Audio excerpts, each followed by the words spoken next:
Franchement, ta peau a beaucoup changé. Tu utilises quoi? J'ai trouvé une nouvelle crème. Elle est beaucoup plus forte.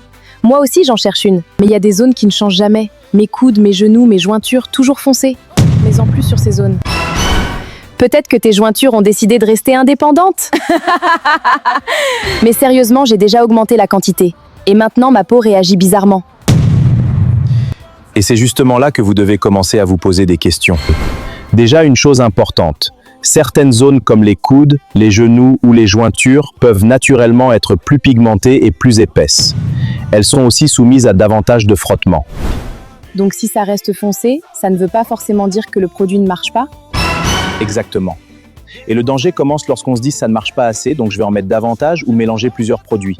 Là, on peut provoquer des irritations, des brûlures, de l'acné, des vergetures, un amincissement de la peau. Justement, moi j'ai remarqué que ma peau est devenue beaucoup plus fragile. J'ai eu une petite blessure et la cicatrice a vraiment mal évolué. Ça aussi, il faut y faire attention. Certains produits utilisés de manière abusive, notamment lorsqu'ils contiennent des corticoïdes, peuvent fragiliser la peau.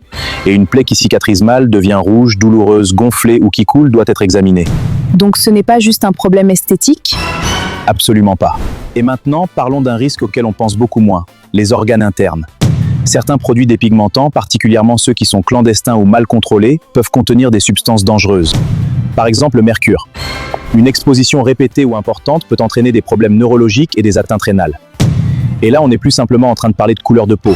On parle d'un organe essentiel qui filtre les déchets de votre organisme.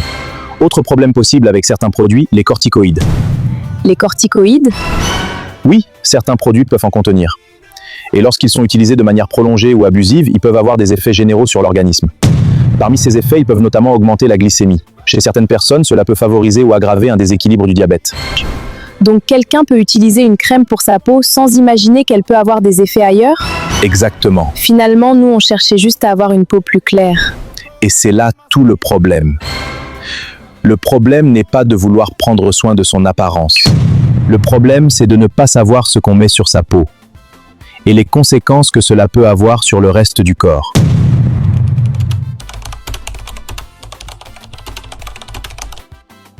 Demandez qu'est-ce qu'il y a dedans, est-ce que c'est autorisé, quels sont les risques.